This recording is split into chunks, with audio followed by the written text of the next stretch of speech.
Everybody, it's me, Andrew. Get out into nature and tune in for yourself. Today I'm gonna go over Wu Wei. Wu Wei is a Taoist principle, right? So what it is, Wu Wei is it's pretty much just effortless living, or actionless action, even so, because they kind of translate to the same thing. Um, Actionless action is pretty much just fixing your karma in such a way where it becomes the type of burning off.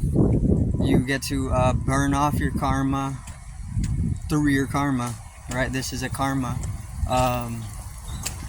So this is pretty much what actionless action means, is to act, or whatever action, whatever karma that you are entangled with, it's fixed in a way where the karma, it's burning itself off. You're not generating more, and it's not compilating, or it's not piling up, and it's not densifying you, and it's not entangling you further.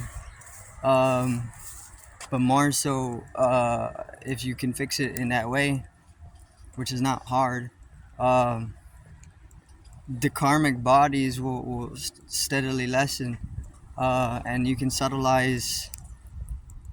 spiritualize your density. And this is within the principle of Wu Wei, which again is just Taoism, which is getting into universal flux, universal flow. The universal flow obviously is all about being able to flow as the universe, right? Because you're not the individual body. The moment that you align yourself properly in yoga, the moment you unionize your microcosmic structure to the macro, the universal consciousness can easily bring you into that state of actionless action, right? Which is like passive income in a sense, because you're just able to lessen up any type of entanglement to any specific realm, and this frees you up. This liberates you deeply, and then in that liberation, masteries of multiple different arts start to come into your being, because you're able to subtleize yourself and spiritualize your matter to the point where you're able to shift your consciousness anatomically to various different art forms, which are founded in multiple different realms. So there's a deep sense of asceticism to it when you get into actionless action, or even just Wu Wei. So this is where the beauty of it is, and this is where you start to experience life in its grandeur, or its splendor, whenever you're able to liberate yourself through the flow, right?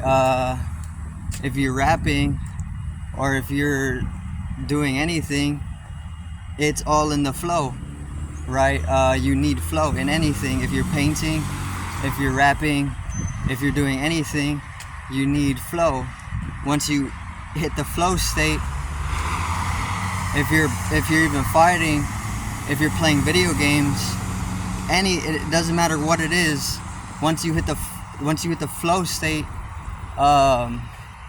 that's where the meditativeness is. That's what you're doing. That's what you're in the activity for. Any activity that you're in, let's say it's sports, baseball, football, soccer, cricket. If you're playing video games, whatever activity you're doing, whatever karma,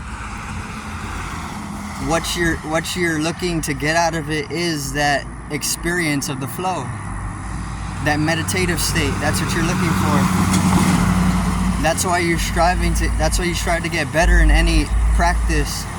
It's not specifically that you're trying to get better. You're trying to find that state of timelessness within that activity, because that timeless state is the transcendental state.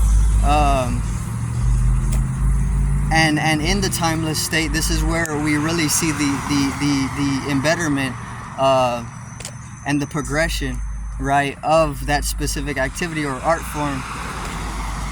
So and also in the timeless, or the timeless consciousness, or the flow state, this is where the ascetis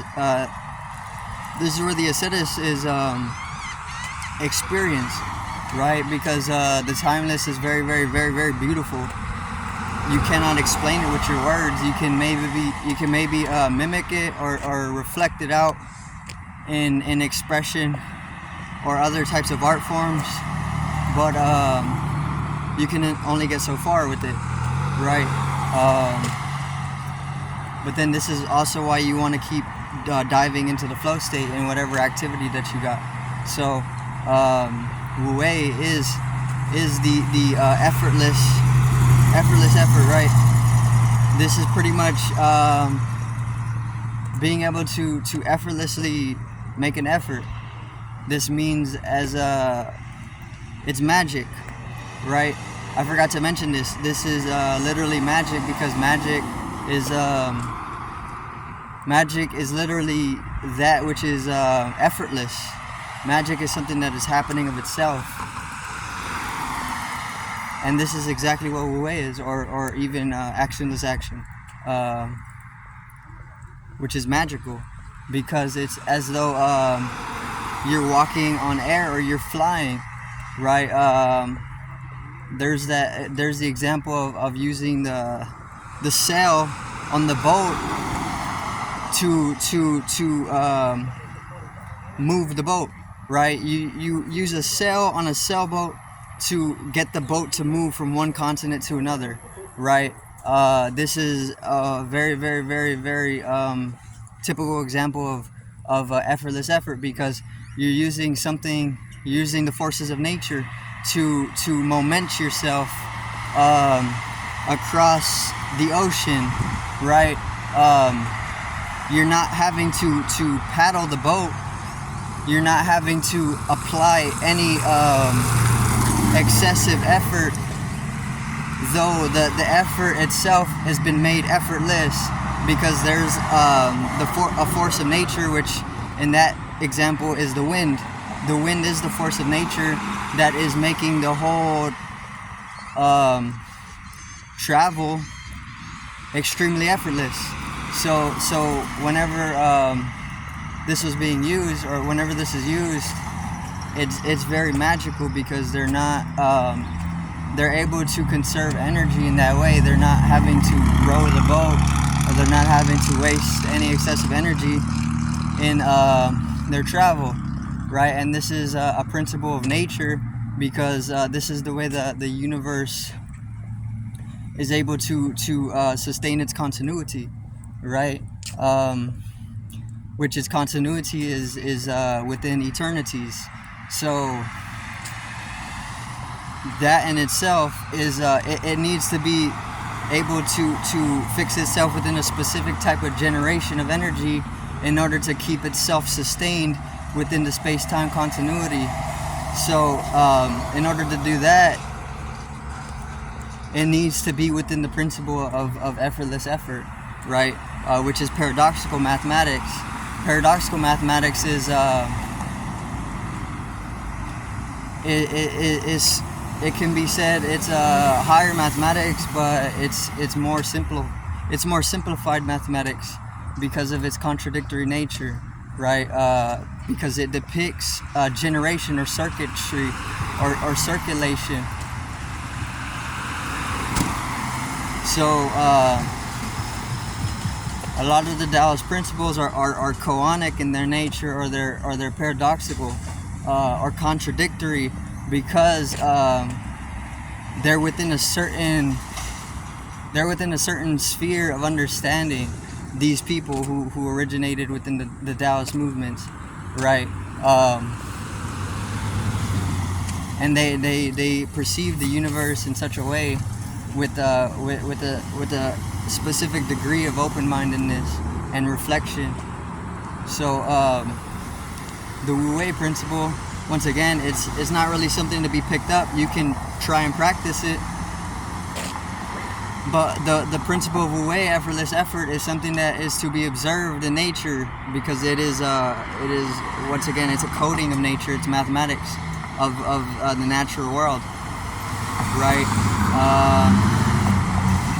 But it's pretty much just letting go and flowing and acting as effortlessly as possible, right? Actionless action, acting without generating karma.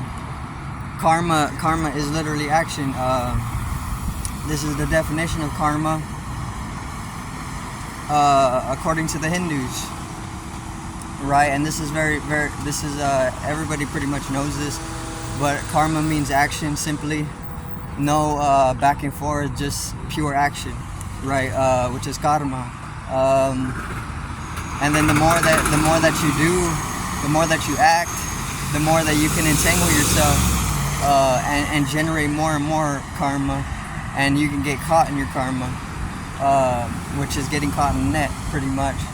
And then you can but once again, the whole principle that you can pick up or you can tune into is that you can lessen your karma through your own karma, right? If you fix the generation, the circulation, the energy body in a specific way, which is getting into the mysticism of it. But I mean, you can also just do it purely through observation of the natural world and reflection of the natural world. You can come into that actionless action, right? And then you can lessen your karmic body, and then you can go as far as breaking the cycle of reincarnation, right? You won't have to reincarnate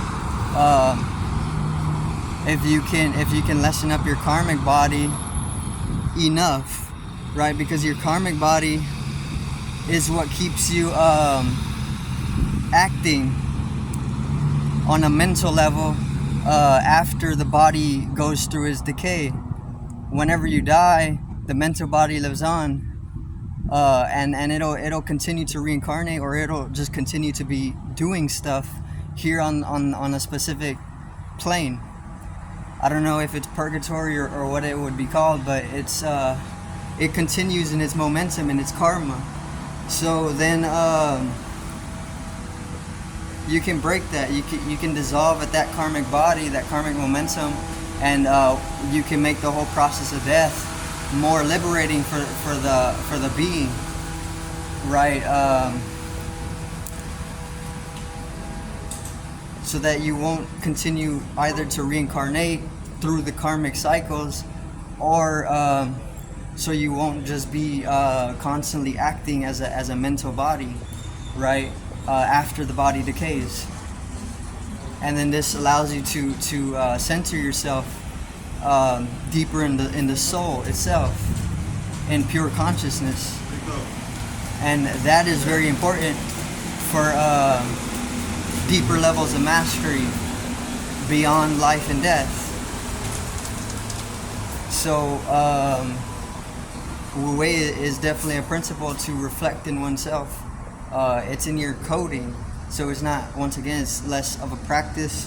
It's more you can philosophize it, you can bring it into your philosophy, but more so it's something to be observed and experienced,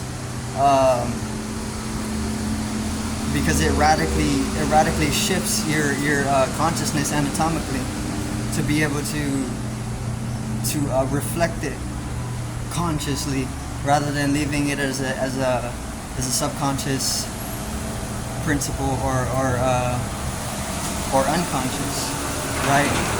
And it can strengthen your magic as well, because effortless effort is literally synonymous with magic, because that's what magic is all about, right? So you can also free yourself up from any